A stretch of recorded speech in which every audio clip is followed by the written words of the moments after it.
Good morning students. आज से हम लोग ट्वेल्थ का फर्स्ट चैप्टर शुरू करें इलेक्ट्रोस्टैटिक्स से। क्लियर? लेकिन इस वाले पेपर को स्टार्ट करने के पहले कुछ इंफॉर्मेटिव बातें कर ले, है ना। रीजन क्योंकि अभी तक जो आप लोग पढ़ाई किया करते थे या जो पहले से पढ़ाई कर रहे थे, क्लियर, उसमें थोड़ा सा डिफरेंस अब ये आएगा। कंडीशंस है ऐसी ये कोविड-19 के कारण कि हम लोगों को मजबूरी में घरों में बंद रहना पड़ रहा है और शायद वही हम लोग के लिए सेफ भी है अभी के लिहाज से। क्या कर सकते हैं, लेकिन इस बीच में पढ़ाई बंद नहीं होनी चाहिए। और जैसा आप लोग की तरफ से इंफॉर्मेशन मिला और आप लोगों ने बहुत बार ऐसी बातें मुझे कन्वे की, तो चलिए आज से हम लोग फिर से वापस अपना पढ़ाई शुरू करें थ्रू ऑनलाइन प्लेटफॉर्म। लेकिन पढ़ने के पहले फिर से कुछ बातें कर लें कि दैट इज 11th में क्या था और 12th में क्या है। 11th वाले पोर्शन में वो सारी चीजें, सब कुछ जो हम लोग पढ़े, वो सारी चीजें कहीं ना कहीं एनवायरमेंट में दिख रही थी। क्लियर? जैसे हम रोटेशन पढ़ना शुरू किए, हीट पढ़ना शुरू कर रहे थे, साउंड पढ़ रहे थे, क्लियर, सर्कुलर मोशन पढ़े, तो सारी चीजें हम लोग के आंख के सामने होती दिख रही थी। क्लियर? और शायद उस सेक्शन को आप लोगों ने बड़े आराम से, अच्छे ढंग से, मैंने उस वाले पोर्शन को वेरीफाई भी कराया था। क्लियर? लेकिन 12th के पोर्शन ऐसे सेक्शंस है जहां पर वो सारी चीजें जो हम लोग बड़े आराम से देख पा रहे थे, अपने आंखों से देख पा रहे थे, हीट पढ़े थे तो फील कोई दैट इज कोई बॉडी कितना गर्म है, कितना ठंडा है, ठीक है, उसे छू करके भी चेक कर ले रहे थे। हाँ, उसका मेजरमेंट करने के लिए हमको फिर से एपरेटस की जरूरत थी, जिस वाले पोर्शन को हम लोग थर्मोमीटर में पढ़ा था। लेकिन अब वही सेक्शन जब हम 12th में पार्ट में काम करना शुरू करें, तो 12th वाले पार्ट्स में हम लोग लिटरली जो शुरुआत करेंगे वो शुरुआत करेंगे basic point that is charge से। क्लियर? और चार्ज आया कहां से? तो चार्ज का मतलब बहुत पहले से लोग जान रहे हैं कि अच्छा, इलेक्ट्रॉन का ट्रांसफर होगा, एक बॉडी से दूसरे बॉडी में कहीं जाएगा। क्लियर? तो कहीं चार्ज डेवलप होगा। और दूसरी चीज भाई, चार्ज मार्केट में कहीं तो दिखता नहीं। क्लियर? और अगर जो किसी को दिखता हो तो मुझे भी लाके दो कि हाँ भाई इस दुकान में मिलता हो, है ना। और उस दुकान से चलो, मैं तो सबसे पहले लाइन में मैं खड़ा रहूंगा उस चार्ज को लेने के लिए। रीजन क्योंकि वो वाला पोर्शन में सिर्फ एक थिंकिंग है, अच्छा ऐसा ऐसा होता होगा। क्लियर? और ये अप्रोच फील के साथ डेवलप हुई। जैसे जैसे हम लोग आगे बढ़ते गए वैसे वैसे फील के साथ डेवलप हुई। क्लियर? तो 11th के पोर्शन हमारे आंख के सामने दिख रहे थे, सुनाई दे रहा था, या फिर सेंसेशन के तौर पे उसे हम लोग फील कर पा रहे थे। क्लियर? 12th का पोर्शन काफी हद तक आपके इमेजिनेशन पर बेस्ड है। क्लियर? और आपकी इमेजिनेशन जितनी स्ट्रांग होगी आप उतने अच्छे स्टूडेंट होंगे। क्लियर? तो बेटर है कि हम लोग 12th वाले पोर्शन में इमेजिनेशन खूब अच्छे से तैयार करें, जैसे 11th वाले पोर्शन में हम लोग फील अच्छे से तैयार किया था। क्लियर? तो 12th वाले पोर्शन में इमेजिनेशन बहुत स्ट्रांग करनी है। क्लियर? चलो अब आगे बढ़े कि दैट इज 12th वाले पोर्शन में एक और सेक्शन की बात कर दें कि 12th वाले पोर्शन में अब तो हम लोग को बोर्ड का भी एग्जाम देना है अगले सेशन। अलग मैटर है, ठीक है, जो सर्कुलर आए सीबीएसई बोर्ड की तरफ से या फिर बिहार बोर्ड की तरफ से, वैसा फिर हम लोग खुद से जब क्लासरूम स्टार्ट हो जाए, प्रॉपर क्लासरूम शुरू हो जाए, तो उस टाइम भी कन्वे कर लेंगे। और बीच में मैं बाद में एक दो वीडियो में ये भी बता दूंगा कि दैट इज आपको एक दो वीडियो के बाद मैं ये बता दूंगा कि आपको 11th वाले पोर्शन और 12th वाले पोर्शन को दोनों को एक साथ लेके कैसे चलना है। क्लियर? लेकिन सिंस पढ़ाई शुरू करनी थी तो पढ़ाई वाली बात करें, है ना। सबसे पहली बात, अब हम लोग ये बात करें कि हम लोग को 12th के बोर्ड का एग्जाम देना है। अब 11th की तरह बात नहीं होनी चाहिए। 12th के पेपर के लिए आप directly to the point straight theoretical paper भी साथ साथ तैयार करते जाएं। क्लियर? और जितनी बातें बोल रहा हूं क्लासेस के लिहाज से, जैसे जैसे बोलता जा रहा है ना, वैसे वैसे आप कॉपी पेन लेके ही बैठे, साथ साथ जैसे क्लास में डिक्टेट किया करता था कि पहले मैं कोई टॉपिक बताने के पहले जो डिफिनेशन देनी होती थी या जो लैंग्वेज क्रिएट करना होता था वो पहले बता देता था, क्लियर, और उसके बाद उन सभी चीजों को समझा ले, उस पर न्यूमेरिकल कर ले। हाँ, एज इट इज मेरे क्लास में नंबर ऑफ न्यूमेरिकल्स ज्यादा हो गए, वो मैं चाहे यहां पढ़ाऊं या क्लासरूम में पढ़ाऊं, मैं अपनी आदत नहीं बदलना चाहता, भले तुम्हारी आदत बदल जाए वो अलग मैटर है, ठीक। लेकिन 11th और 12th के पॉइंट ऑफ व्यू से ये दोनों चीजें बड़े अच्छे से याद रखें कि दैट इज 11th में अगर जो हम बहुत ज्यादा थ्योरेटिकल बेस्ड नहीं भी होते तो हम लोग का काम हो जाता है, लेकिन 12th वाले पोर्शन में आप क्लास 1 से कॉपी और पेन लेके बैठे और साथ साथ वो सारी चीजें जैसे मैं क्लास में डिक्टेट करता था वैसे आप साथ साथ लिखते जाओगे, क्लियर। कहीं कोई दिक्कत हो, कुछ भी हो, फ्री हो आप पूछने के लिए, क्लियर। प्लेटफॉर्म आपके पास अवेलेबल है, आप जैसे चाहो वैसे पूछो, ठीक है। तो स्टार्ट करते सबसे पहली टॉपिक इस वाले पोर्शन में, दैट इज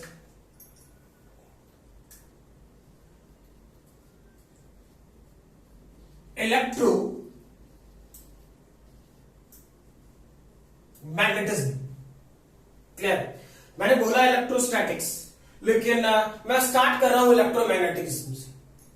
तो इलेक्ट्रोमैग्नेटिज्म एक्चुअली में ये सोचो कि ये पूरा का पूरा चार्ज की प्रॉपर्टी को दिखाएगा, क्लियर। यानी अभी से लेकर के ऐसे सोचो कि 12th का 80% सिलेबस जो कुछ भी होगा वो सब कुछ इसी इलेक्ट्रोमैग्नेटिज्म में हो रहा होगा, क्लियर।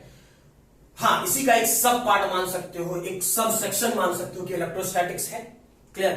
तो पहले हम लोग इलेक्ट्रोमैग्नेटिज्म वाले पोर्शन में थोड़ा बड़ा ब्रीफ रखें, जैसे जैसे आगे बढ़ते जाएंगे वैसे वैसे इस वाले पोर्शन को डिस्क्रिप्टिव भी करते जाएंगे। लिटरली इलेक्ट्रोमैग्नेटिज्म को 3 भागों में बांटा गया,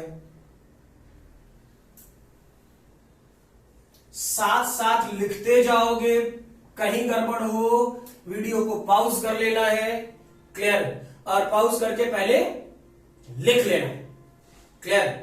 टू दी पॉइंट कह रहा हूं, स्ट्रेट फॉरवर्ड 12th के बोर्ड का पेपर देना है, कॉपी में लिखने आना चाहिए आप लोगों को, क्लियर है। चलो, तो इस वाले पोर्शन में इसका पहला पार्ट इलेक्ट्रोस्टैटिक्स, दूसरा मैग्नेटिज्म, तीसरा इलेक्ट्रो मैग्नेटिक वेव्स, क्लियर। थोड़ा सा बाइफर्केशन कर ले छोटी छोटे सेक्शन से, बहुत ज्यादा चेंजेस में करने की जरूरत नहीं है, फिर तुरंत हम लोग इलेक्ट्रोस्टैटिक्स में शुरू करना शुरू करें। तो इस वाले पोर्शन में लिटरली जो हम लोग पढ़ा करते हैं ये होता है चार्ज एट रेस्ट, यानी इलेक्ट्रोस्टैटिक जब भी पढ़ना शुरू करेंगे तो चार्ज एट रेस्ट की बात करें। इस वाले पोर्शन में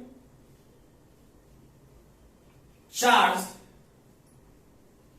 इज इन यूनिफॉर्म मोशन, और इस वाले पोर्शन में charge is in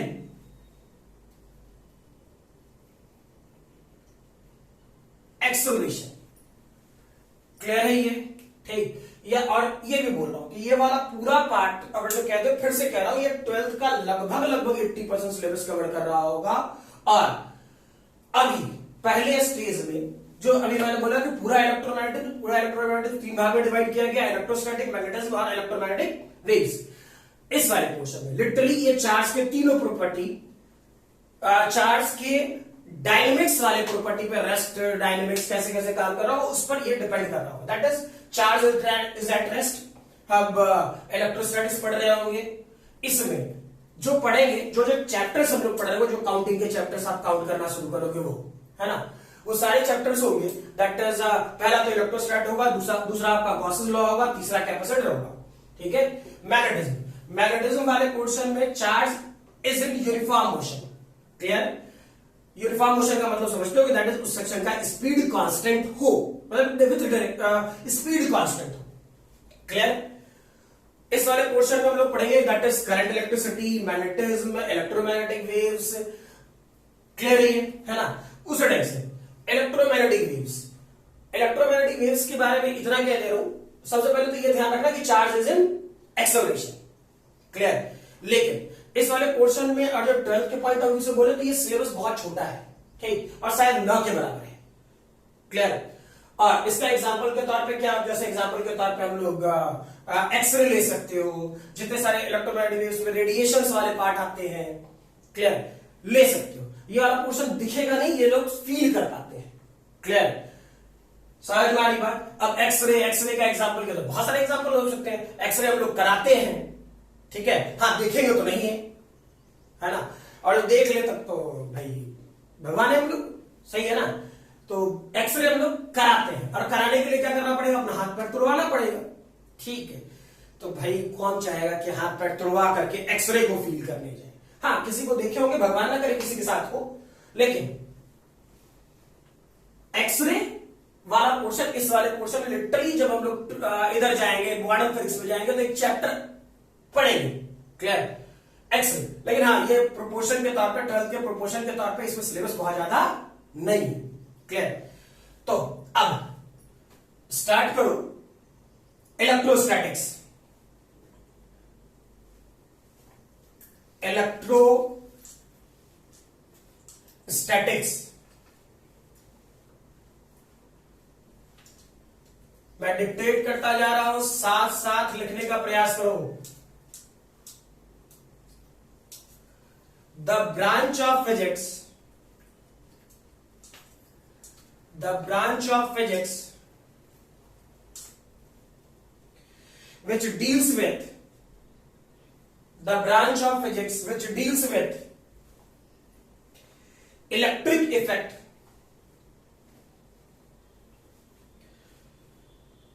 the branch of physics which deals with electric effect of static charges, of static charges is called electrostatics।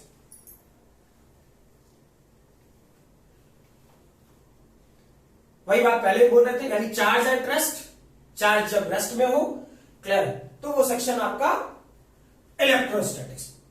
Next electric charge, electric charge, charge of a material body, charge of a material body और particle,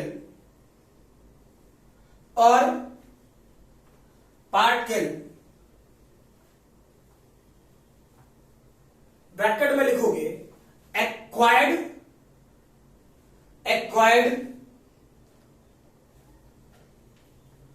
और natural, acquired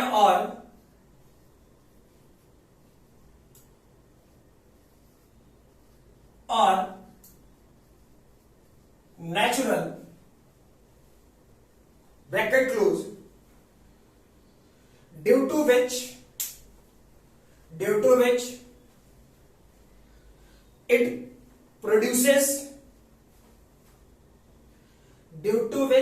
produces and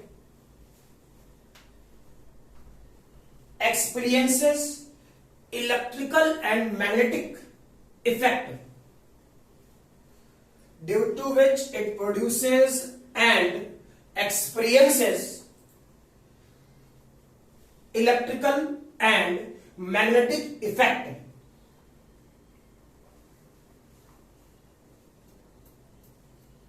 clear, चलो,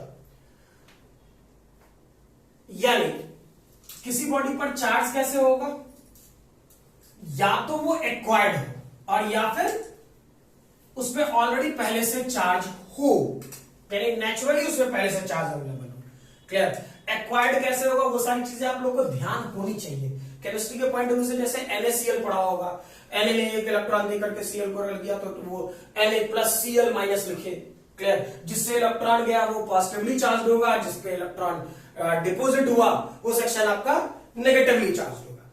clear? धीरे धीरे जैसे जैसे आगे बढ़ते जाएंगे वैसे वैसे हम लोग बात भी करते जाएंगे। क्लियर है ना? ठीक है, नेक्स्ट देखना, that is properties of charge. Properties of charge. पहला पॉइंट लिखो, charge is a scalar quantity. Charge is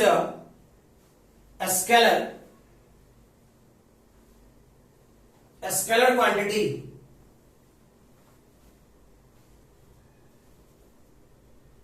clear? अब स्केलर क्वांटिटी के आने का मतलब क्या? सीधा सीधा, ज्यादा दिमाग ना लगा, एक नॉर्मल सी बात है कि फॉर एग्जांपल कोई बॉडी है, ठीक है, एनीवे कोई बॉडी है, मान लो इस पे कोई Q1 चार्ज मान लो 5 microcoulomb, may be Q2 charge -3 microcoulomb, Q3 charge -6 microcoulomb, Q4 charge कुछ भी एनीवन 7 माइक्रोकूलम। क्लियर? और इस बॉडी पर नेट चार्ज पूछा जाए, है ना, तो Q नेट क्या हो जाएगा? सीधा सीधा जोड़ दे यार, 5 -3 -6 +7, ठीक, 12 9, ये डेटा कितना होता? 3 माइक्रोकूलम। ठीक है, यानी इस सेक्शन को क्या सोच रहे हो? इसे हम लोग अल्जेब्रिकली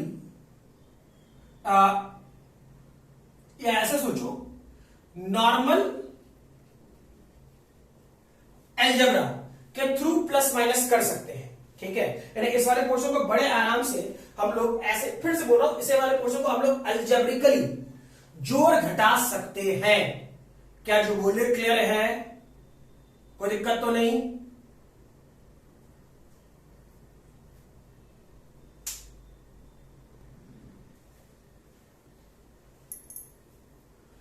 हाँ, तो इस वाले पोर्शन में क्या क्या कहेगा? इस वाले पोर्शन में नॉर्मल जैसे जोड़ घटाव करते हो वैसे कर सकते हैं हम लोग, और इसमें कोई इफ बट नहीं करना है। स्केलर क्वांटिटी का मतलब यही होता कि जो जिस साइन के साथ है उसे वैसे ही यूज करें, उसमें कोई डायरेक्शन की बात नहीं सोचेंगे। क्लियर? चल नेक्स्ट लिखो, दूसरा point, charge is of 2 types. Charge is of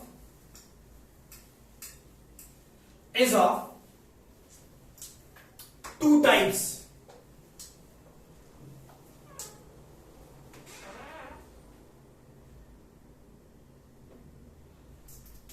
पहला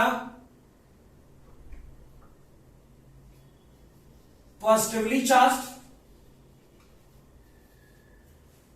बॉडी, दूसरा नेगेटिवली चार्ज्ड बॉडी। क्लियर?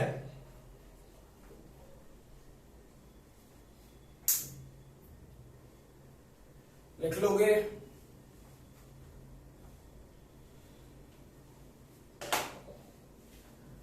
इस वाले पोर्शन में पैराग्राफ या नीचे ही लिखना शुरू करना।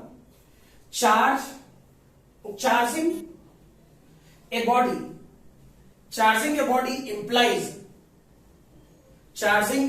implies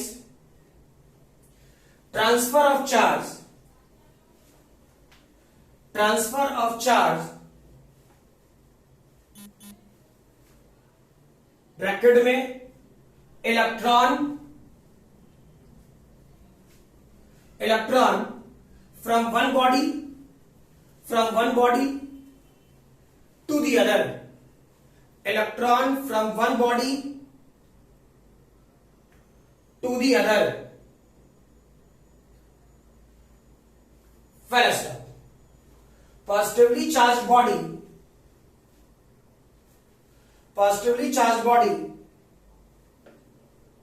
means loss of electron,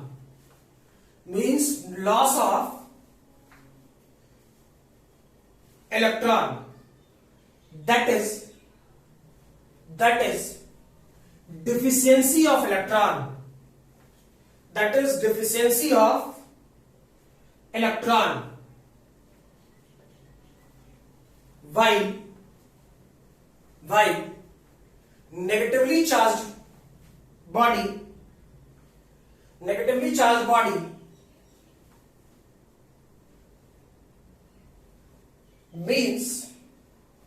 means excess of electron. Negatively charged body means excess of electron. अब सोचो, नॉर्मल सी बात है। फॉर एग्जाम्पल हम लोग NaCl पढ़ा करते थे, क्लियर? तो लिटरली क्या था, अगर ध्यान होगा तो इस वाले पोर्शन में हम लोग केमिस्ट्री में पढ़ते थे Na+ और Cl-, क्लियर? और याद करना अगर ध्यान हो, ठीक है? तो ये ऐसा क्यों हुआ था? ड्यू टू स्टेबिलिटी गेन करने के लिए, क्लियर? इससे एक इलेक्ट्रॉन निकला, इस पे जाकर डिपॉजिट हो गया, यही तो था, क्लियर? तो सोचो इस वाले पोर्शन में क्या है, अगर इस वाले पोर्शन में अगर सिर्फ हम लोग Na का इलेक्ट्रॉनिक कॉन्फिगरेशन याद हो तो हम लोग पढ़ते थे 1s2 2s2 2p6 3s1, clear? और क्लोरीन का पढ़ा करते थे तो इसका 17 हुआ करता था। तो ये डेटा क्या था, 1s2 2s2 2p6 3s2 3p5, clear?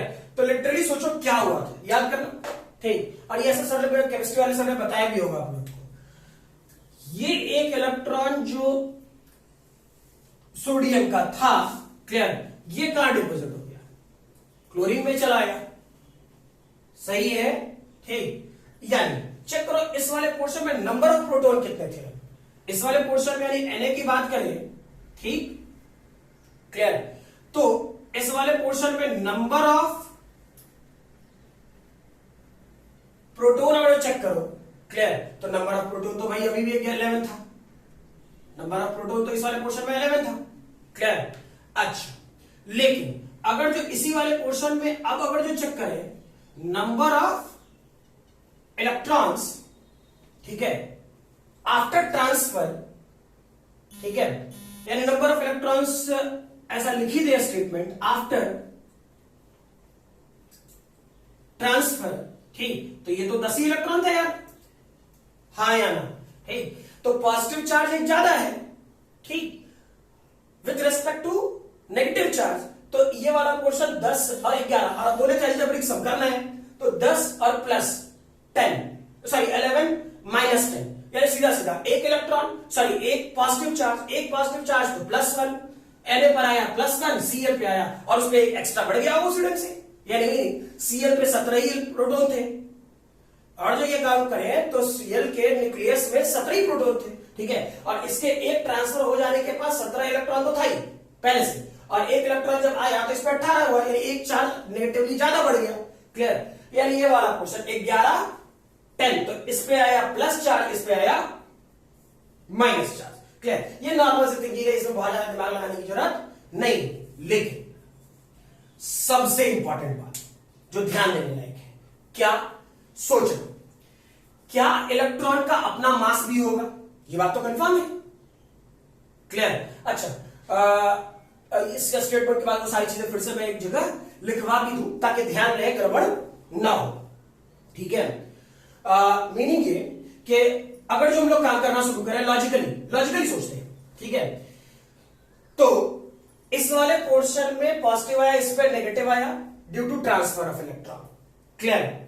तो था क्या लॉजिकली, ठीक, कि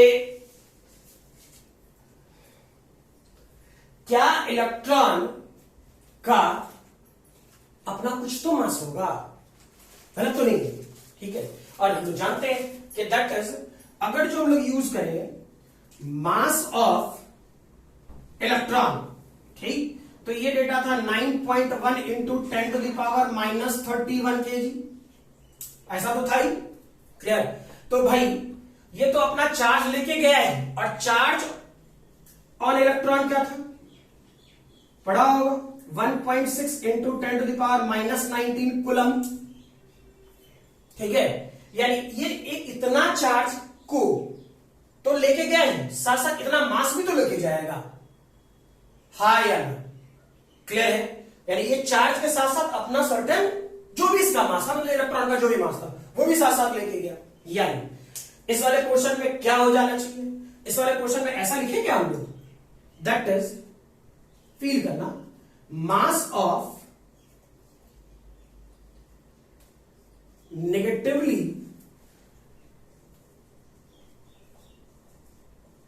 charged body greater than mass of positively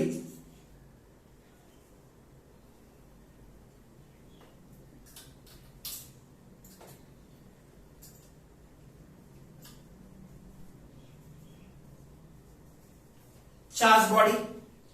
reason, negatively charge body पर इलेक्ट्रॉन जाके डिपॉजिट हुआ था with charge and mass both.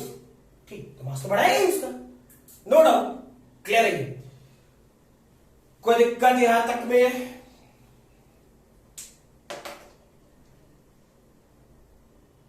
हाँ, ये चीज यहां ध्यान देना कि ये चार्ज बॉडी तो रख ले for identical, positively charge identical body, और वैसे यहां भी आइडेंटिकल बॉडी। क्लियर? आइडेंटिकल कहने मतलब कि सेम नेचर वाले पोर्शन में है, ऐसा नहीं कि पहले ही से मास किसी बॉडी का ज्यादा ले लिया, ठीक है, और उस पर तुम पॉजिटिव और नेगेटिव कर रहे हैं। ठीक, तो पॉजिटिव नेगेटिव चार्ज के साथ ये मास इतना बड़ा भी तो नहीं है। सोच लो 10 to the power -31, कितना छोटा मास है। क्लियर? तो उतना बड़ा मास भी नहीं है कि जिसको हम लोग कंसिडरेबल सोचे। लेकिन आइडेंटिकल बॉडी में सोचोगे तो जिसपे नेगेटिव डेवलप होगा वो अपना जो चार्ज लेके आया, इलेक्ट्रॉन जो चार्ज लेके आया उसके साथ साथ उसका अपना सर्टेन मास भी आया, तो ठीक है, उसका मास बड़ा होगा। क्लियर है ये? ठीक, नेक्स्ट देखो, charge is conserve, charge is conserve.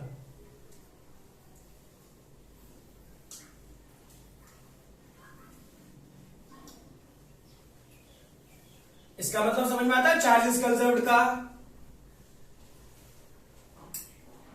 देख भाई, चार्ज कंजर्व्ड कहने का मतलब ये कि जैसे कहीं से या किसी बॉडी से, क्लियर, या किसी पर्टिकुलर एटम से इलेक्ट्रॉन का ट्रांसफर हुआ होगा। सीधा सीधा बात बोले, इलेक्ट्रॉन का ट्रांसफर होगा, क्योंकि ट्रांसफर तो इलेक्ट्रॉन का ही होना है।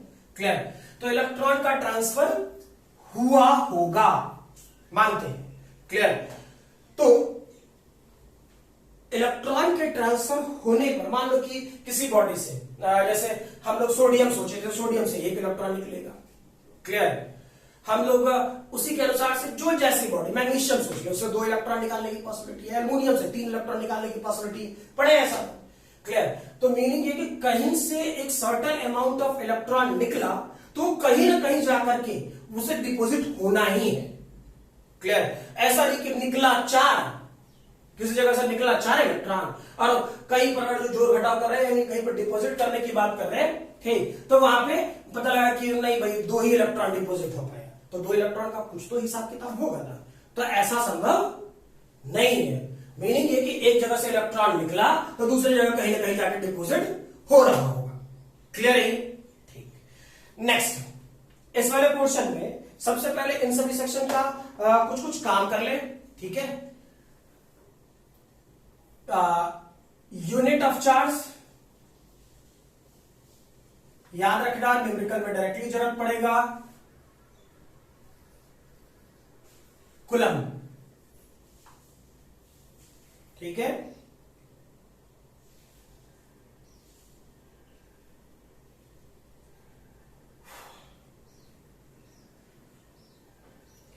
फर्दर लिखो, मास ऑफ इलेक्ट्रॉन, एक जगह सारा डेटा कर लो, 9.1 into 10 to the power -31 kg। Charge on electron -1.6 into 10 to the power -19 kilo. Further mass of proton 1.66 into 10 to the power minus 27 kg. Charge on proton plus 1.6 into 10 to the power minus 19 coulomb. Mass of neutron 1.67 into 10 to the power minus 27 kg. ये neutron का मास proton से थोड़ा सा slightly ज्यादा होता है, ठीक है। और क्यों होता है वो बाद में जब हम लोग न्यूक्लियर फिजिक्स पढ़ेंगे ना तो वहां पे इसका डिस्कशन रहेगा और अच्छे से, ठीक है, देखेंगे उस टाइम तो ये सारा डेटा लिख लो। दूसरा सेक्शन लिखना CGS unit of charge. CGS unit of charge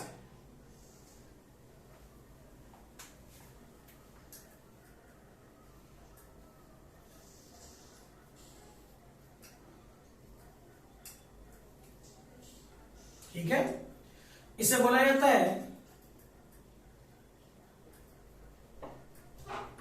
electrostatic unit, that is ईएसयू। Clear? और ध्यान रखना 1 कूलम, ये डेटा पक्का याद रखना, कभी कभी डेटा चेंज करके क्वेश्चन पूछे तो गड़बड़ ना हो। Clear? 1 coulomb equal to 3 into 10 to the power 8 ESU। 3 into 10 to the power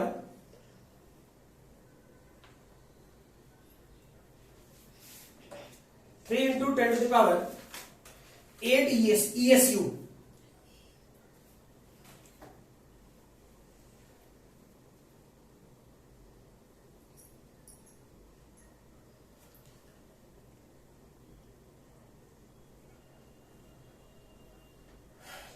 three into 10 to the power 8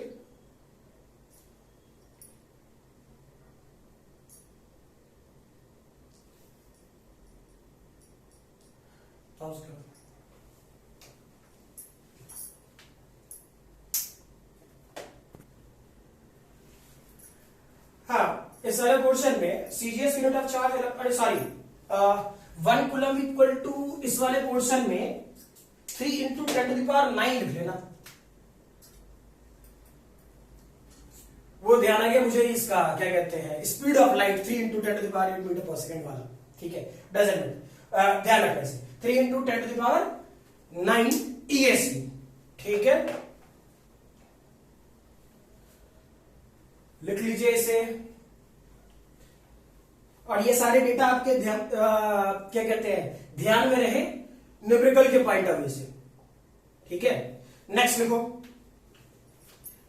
charge is quantized. Charge is quantized.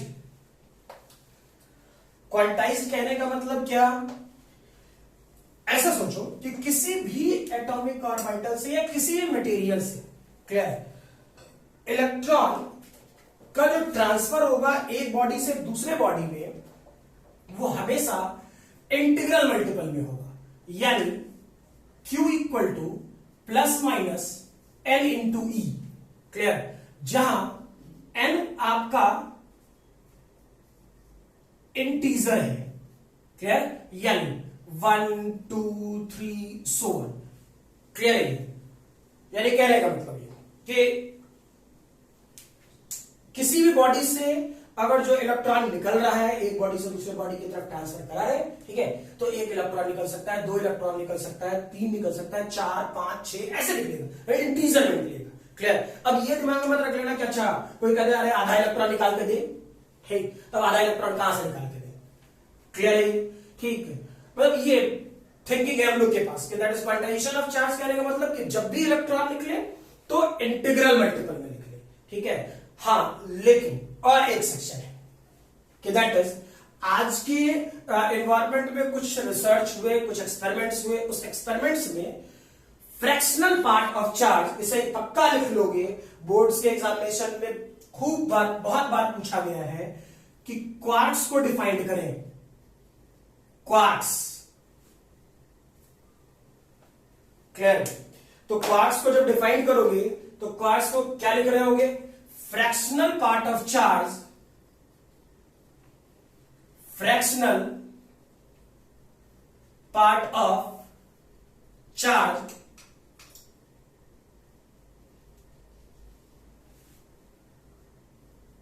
is called quarks। यानी एग्जाम्पल के तौर पे क्या हो सकता है? Plus minus E by three, plus minus 2e/3, ऐसा कुछ। क्लियर? हाँ, हम लोग को पढ़ना नहीं है, अलग मैटर है। बोर्ड में एक का दुक्का पूछा है कि क्वार्क्स का डिफाइन कीजिए, क्वार्क्स का मीनिंग क्या निकलता है। ठीक है, तो क्वार्क्स को हम लोग जो ध्यान रखें वो सेक्शन क्या? That is fractional part of charge is called quarks। ठीक है, नेक्स्ट लिखे, next point, like point charges, like point charges repel each other while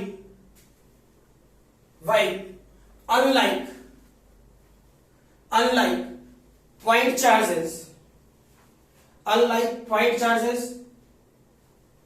attract each other, unlike point charges attract each other, यानी like charge, सीधा सीधा अगर जो कोई positive charge है या फिर नेगेटिव चार्ज है, क्या करेगा?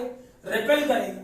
ठीक है, तो ये वाला पोर्शन रिपेल वाला कंडीशन। क्लियर? यानी ऐसे सोच ले, सीधा सीधा शुद्ध भाषा में दुश्मनी। क्लियर? ठीक है, यानी ये दोनों कभी एक दूसरे के साथ नहीं आ रहा। ठीक है, दूसरा, इस वाले पोर्शन में अगर जो एक चार्ज पॉजिटिव दूसरा चार्ज नेगेटिव, ठीक, तो ये क्या कर रहा होगा? यानी कुछ भी हो सकता है, पहले पॉजिटिव दूसरा नेगेटिव, कुछ भी हो सकता है एनीवन। ठीक, तो ये वाला पोर्शन क्या करेगा? अट्रैक्ट। ठीक है, अब सीधा सीधा इस वाले पोर्शन में दैट इज एक दूसरे के पीछे प्यार मोहब्बत होगा। क्लियर? कोई दिक्कत नहीं। ध्यान रखना, like charge repel each other, unlike charges attract each other. ठीक है, जैसे हम लोग अगर जो मास के प्रॉपर्टी के बारे में पूछे या पढ़े, ठीक, तो मास की प्रॉपर्टी क्या था? दो मास अगर जो अगल बगल में रहेगा तो ग्रेविटेशन के हिसाब से हमेशा अट्रैक्ट करना चाहिए। ठीक, यही चीज अगर जो हम लोग परमानेंट मैग्नेट में पढ़ना शुरू करेंगे तो याद करना, नॉर्थ पोल, ठीक, रिपेल ईच अदर, जो पढ़ा होगा, north south pole attract each other. Similarly यहां भी like charges repel each other, unlike charges attract each other. ठीक है, नेक्स्ट लिखिए, नेक्स्ट पॉइंट लिखोगे, charge is always associated with mass, charge is always associated with mass।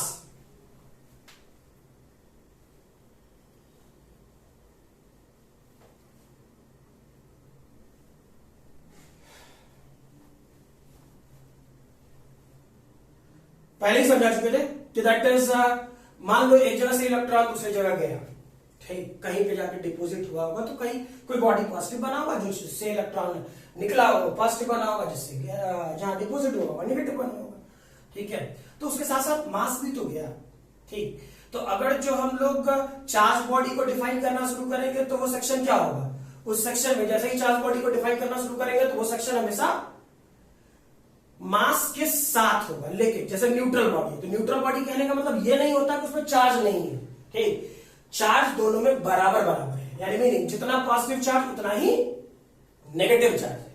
Clear? लेकिन उस वाले portion में जो सर्टेन न्यूट्रल बॉडी का मास होगा वही होगा। ठीक, हम लोग वहां पर जैसा पहले पढ़े था, सर्टेन अमाउंट ऑफ इलेक्ट्रॉन कुछ मास लेकर के चला गया।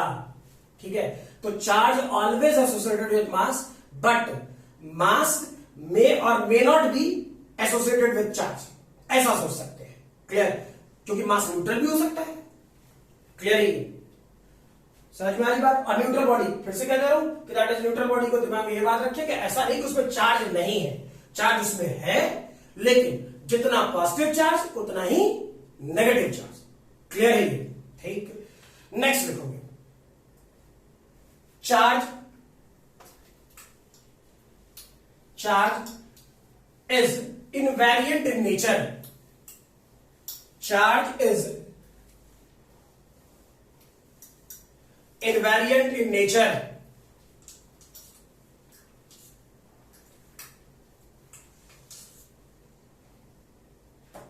क्लियर? शायद तुम लोग को इनवेरिएंट इन नेचर कहने का मतलब नहीं समझ में आ रहा हो, ठीक है? ध्यान रखना, इनवेरिएंट इन नेचर कहने का मतलब ऐसे सोचो, ठीक है, फ्री फ्रॉम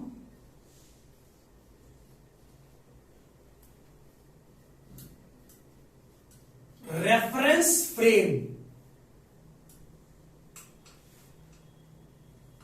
क्लियर? याद करना, पढ़ा था फ्रेम को दो भाग में डिफाइन किया था, कौन कौन सा? इनर्शियल फ्रेम, क्लियर, और नॉन इनर्शियल फ्रेम।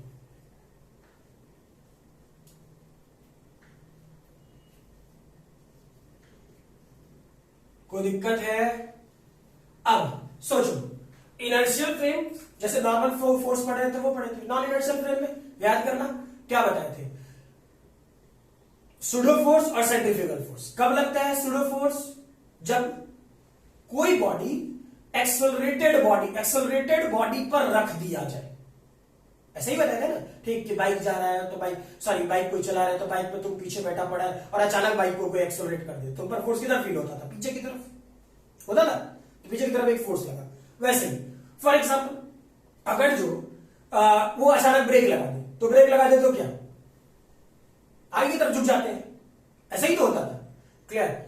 मेरी इस वाले पोर्शन की बात कर रहा हूं, ठीक है? ऐसे क्वेश्चंस में आपको मे बी कंफ्यूजन क्रिएट कराए थ्योरेटिकल क्वेश्चन में, इसलिए पहले से ध्यान रखना। सेंट्रीफ्यूगल फोर्स के बारे में क्या बताया थे? अगर जो आप सेंटर से रिजिडली कनेक्टेड हो, क्लियर, सेंटर से रिजिडली कनेक्टेड हो तो सेंट्रीपिटल फोर्स, क्लियर, और सेंटर से डिस्कनेक्टेड है बॉडी तो वो पर्टिकुलर मास से डिस्कनेक्टेड है तो सेंट्रीफ्यूगल फोर्स। याद है? ठीक है?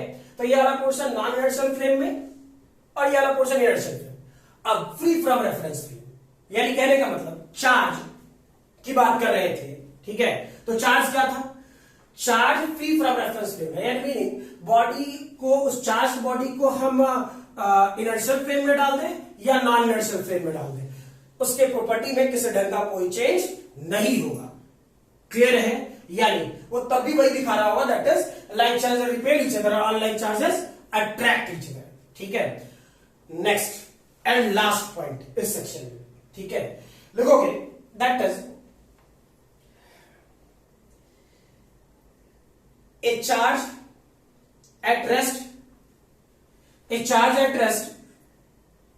produces electric field. Charge at rest produces electric field around itself,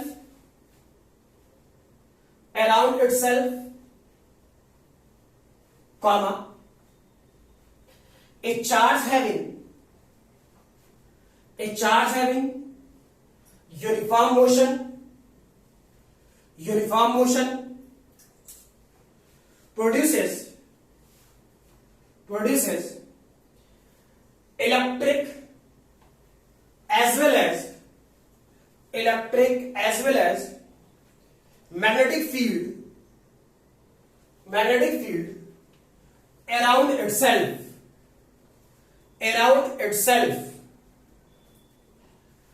while a charge having accelerated motion, charge having accelerated motion emits electromagnetic radiation,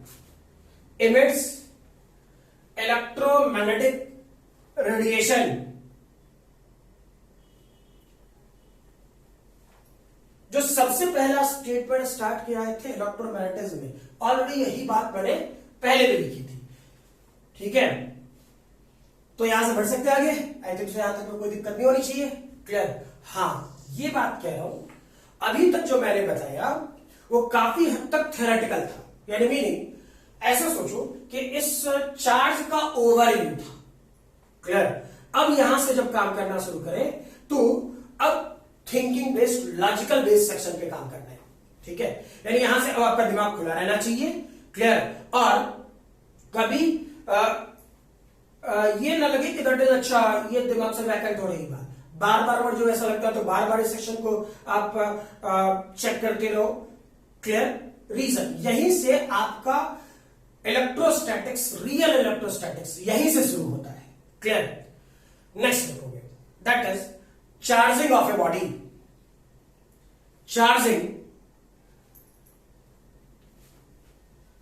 charging of a body,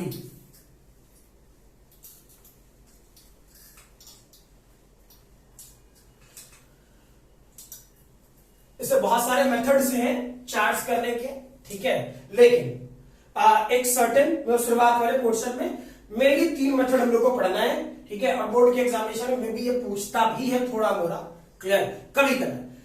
पहला लिखोगे by friction only, by friction only,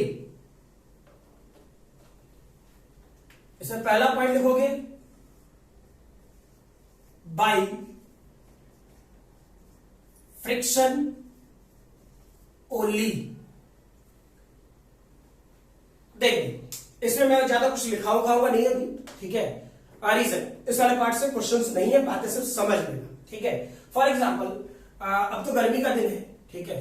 ठंड वंड के दिन में याद करना, बहुत बार एग्जांपल दिए थे, हाथ को रब कर, ठीक है। तो रब करते हैं, हीट एनर्जी डेवलप होती है, सही है ना, हीट एनर्जी डेवलप होती है। एक नॉर्मल से एग्जांपल दे रहा हूं, हाथ वाला एग्जांपल, ठीक है। या फिर एक नॉर्मल सी बात बता रहा हूं, घर में सुबह उठ करके हर कोई कंघी करता है, कुछ करे ना करे कंघी तो करता ही है, ठीक है। ऐनक के सामने जाके चेहरा देखना पड़ता है, मजबूरी है, ठीक।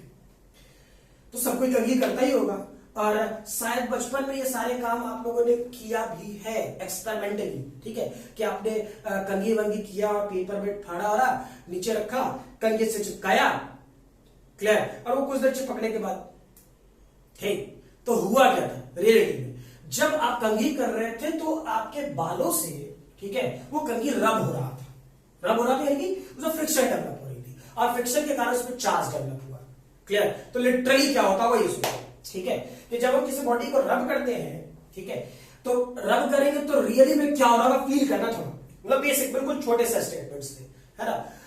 आखिर कोई बॉडी बना होगा तो सर्टेन किसी न किसी मटेरियल से बना होगा, क्लियर। और मटेरियल से बना होगा तो उसमें एटम होगा ही होगा, तो सबसे स्मॉलेस्ट सिस्टम एटम हो गया, क्लियर। अच्छा, केमिस्ट्री क्या कहते हैं कि अगर जो हम किसी बॉडी में हीट देंगे, भले वो रबिंग के चलते ही क्यों ना है, ठीक, तो हीट देंगे, तो जैसे हीट देंगे तो उस सेक्शन में क्या कि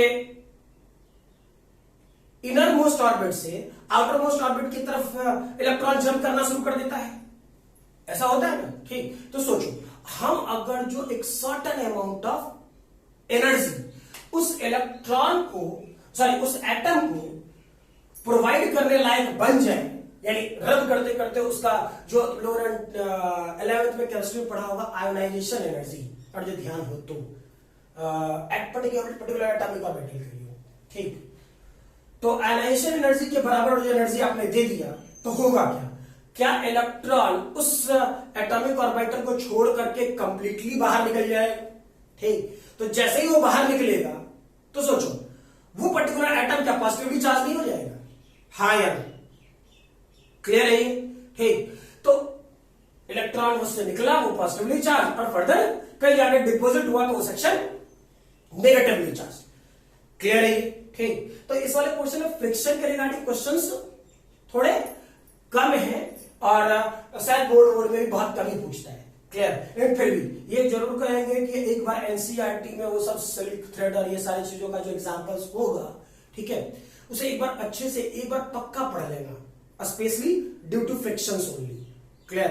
रेस्ट पार्ट तो हम लोग समझा लेंगे, ठीक है। इसका दूसरा पार्ट होगा दैट इज दूसरा सेक्शन से यूज करना शुरू करो और समझना भी शुरू करो। बाई कंडक्शन ओनली, ठीक। कंडक्शन वाले पार्ट में क्या होगा चेक करना। अभी एक चीज और कह रहे हैं, अभी सिर्फ तुम ओवरव्यू पढ़ रहे हो, ऊपर ऊपर की चीजें, अंदर डेप्थ में धीरे धीरे अंदर जाएंगे, ठीक है। कंडक्शन वाले पोर्शन में क्या होगा कि इस वाले पोर्शन में ऐसा सोचो, विथ याद रखने के लिए छोटे से स्टेटमेंट से, विथ रियल कॉन्टैक्ट, क्लियर। यानी मीनिंग ये, फॉर एग्जाम्पल एक सिमिलर नेचर का दो बॉडी ले, ठीक है।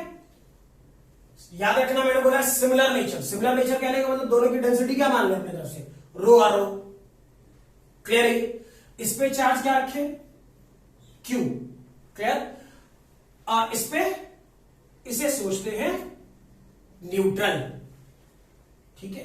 तो इस दोनों को क्या करें, किसी कंडक्टिंग वायर से जोड़ दो। इस वाले पोर्शन को बोलोगे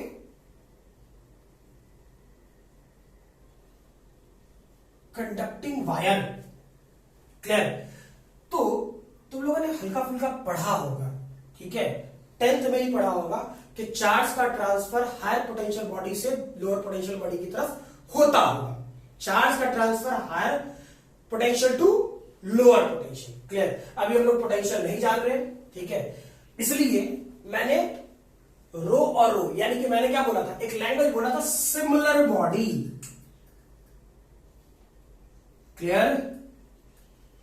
जब हम लोग पूरी तरह ये सारी बातें पढ़ लेंगे, पोटेंशियल पढ़ लेंगे, ठीक, तो इसका मटेरियल बदलूंगा, यानी इसका रो 1 रो 2 करना शुरू करूंगा, इसका रेडियस बदलना शुरू करूंगा, R1 R2 चेंज कर देंगे, ठीक। ये तब जब हम लोग को पोटेंशियल पता हो, लेकिन उससे पहले से ही, जब से आप ये कूलम्ब्स लॉ, इलेक्ट्रिक फील्ड, ये सारी चीजें जब तुम पढ़ रहे होगे, ठीक, तो इस वाले पार्ट का क्वेश्चन शुरुआत से ही दिखना शुरू हो जाता है, क्लियर। इसलिए बेटर है कि ठीक है बाद में डेप्थ में काम करना शुरू करेंगे, लेकिन लॉजिकली ये सारी चीजें पहले से डिफाइन करके रखें, क्लियर। पहले से डिफाइन करके रखें तो था क्या कि इस वाले पोर्शन में ये और ये दोनों सेम बॉडी, जैसे ही कंडक्टिंग बॉडी से कंडक्टिंग वायर से जोड़ोगे तो हम लोग क्या जानते थे, चार्ज का transfer higher potential to lower potential की तरफ हो रहा होगा, क्लियर है। तो फाइनली क्या होगा, फाइनली ये वाला पार्ट और ये वाला पार्ट, क्लियर। मटेरियल दोनों सेम रखना है, दोनों की रेडियस भी सेम रखनी है, इस चीज का ध्यान रहे। यहां भी रेडियस सेम ही था, क्लियर। तो कुछ देर बाद क्या होगा, चार्ज का ट्रांसफर तब तक होता रहेगा जब तक कि दोनों की पोटेंशियल बराबर ना हो जाए, ठीक है। जब तुम आगे पोटेंशियल पढ़ोगे तो फाइनली जब तुम इसे वेरीफाई करोगे तो इस पे चार्ज बिल्कुल Q/2 ऐसा हो जाएगा, क्लियर, ठीक है। अभी इसे ध्यान रखो, जैसे जैसे आप पोटेंशियल समझते जाओगे वैसे वैसे चीजें क्लियर होती जाएगी, ठीक है। अब इसके लिए एक एग्जांपल सोच लो, फॉर एग्जांपल इसे लिख लेना, ठीक है। फॉर एग्जांपल ऐसा सोचो, सीधा सा लैंग्वेज,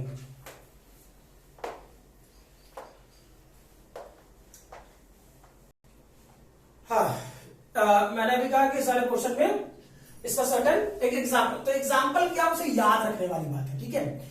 ऐसा सोचते हैं, ये वाला पार्ट और ये वाला पार्ट, फिर से मैं बार बार कह रहा हूं, अभी ये याद रखो, material same, radius same, clear. ये रो और रेडियस R, ये भी रो और रेडियस R। मैं फिर कह रहा हूं, इसमें रो 1 रो 2 R1 R2 सब बदलूंगा, ठीक है। और शायद वैसे ही क्वेश्चन आपसे ज्यादातर पूछी जाएगी, ठीक है। लेकिन जब यही नहीं समझ के रखोगे तो फिर आगे वाले पोर्शन में डायरेक्टली हवा में क्या बता देंगे, क्लियर। तो जब पोटेंशियल समझ ले तो इस वाले पोर्शन को अच्छे से इलैबोरेट करेंगे। इस पर मान लो चार्ज Q1 और Q2, ठीक।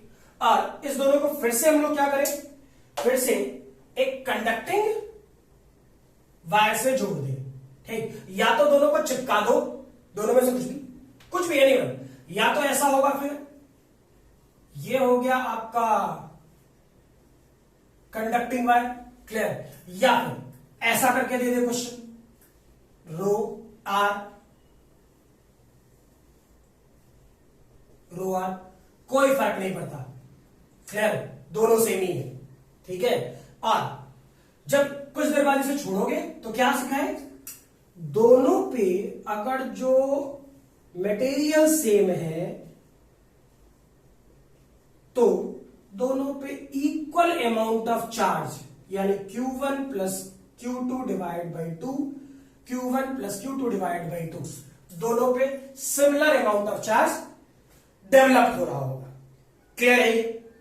ठीक, इसे थ्योरेटिकल पॉइंट ऑफ व्यू से याद रखना, इसे एग्जाम्पल के तौर पे याद रख सकते हो या लैंग्वेज बना के याद रखो, जैसे याद रखो, पक्का याद रखिए। इस वाले पोर्शन से जब आप कूलम्ब्स लॉ पढ़ना शुरू करोगे, ठीक है, तो ये सारी चीजें आपको दिखनी भी शुरू हो जाएंगी, क्लियर, कि कब कौन से लैंग्वेज पे हम लोग को काम करने हैं, ठीक है। अब आज वाले क्लास में यही तक रखते हैं, है ना। इसका एक और थर्ड पॉइंट होगा, that is by induction only. Induction वाले पार्ट में थोड़ा कुछ बातें अच्छे से समझने की जरूरत पड़ती है, ठीक है। तो उतना एक सेंस लगभग आई थिंक सो 1 घंटे सवा घंटे का क्लास हो चुका होगा अभी तक के बीच में, ठीक है, और शायद पहला है, तो उस वाले पोर्शन में थोड़ा फ्रेश, मतलब फ्रेश ढंग से उस पर बैठेंगे क्लास में, तो दिमाग में बात चले, है ना। अब कुछ बातें पहले कह दे रहा हूं कि लॉकडाउन के कारण हम लोग क्लास में नहीं मिल पा रहे हैं, नहीं चेक कर पा रहे हैं, ठीक है। तो और दूसरी चीज की घर में थोड़ा इम्प्रैक्टिकल लगता है ये सारी चीजें कर पाना, लेकिन प्रयास ये हमेशा रहेगा कि दैट इज जितनी सारी एरर्स अगर जो आपको कुछ वीडियोस में दिखे या कुछ वैसा हो, ठीक, तो पक्का इन्फॉर्म कर देना कि सर यहाँ कुछ गड़बड़ है या ऐसा कुछ है। हाँ, अगले क्लास से आपका क्लास नो डाउट, ठीक है, मोस्ट एफिशिएंट और काफी इंटरेस्टिंग हो जाएगा जब से हम लोग कूलम्ब्स लॉ पढ़ना शुरू कर दें, क्लियर। तो इस वाले पोर्शन में ये तो ओवरव्यू था, चार्ज का ओवरव्यू, मतलब नहीं होता कि कोई एक पर्टिकुलर चैप्टर शुरू कर रहे हैं, ठीक है, तो पर्टिकुलर चैप्टर शुरू कर रहे हैं तो उसका ओवरव्यू कैसा था, बस ये एक ओवरव्यू सोचो, क्लियर, इससे ज्यादा कुछ भी नहीं है। और अगले क्लास से इंटरेस्टिंग क्लासेस शुरू हो जाए, ठीक है, विथ न्यूमेरिकल, और एज जैसे पहले कह रखे थे मेरे क्लास में न्यूमेरिकल्स होंगे और अच्छे भले होंगे, क्लियर, कॉपी तैयार करके बैठे, क्लियर, और मोस्ट प्रोबेबली हो सकता है आपका वीडियो अगले दिन फिर से चला जाए, ठीक। रेस्ट, घर पे रहो, स्टे सेफ, क्लियर, ठीक है, थैंक यू। हाँ, stay home, be safe, clear, और फिर अगले वीडियो मिलते हैं अगले क्लास, ठीक है।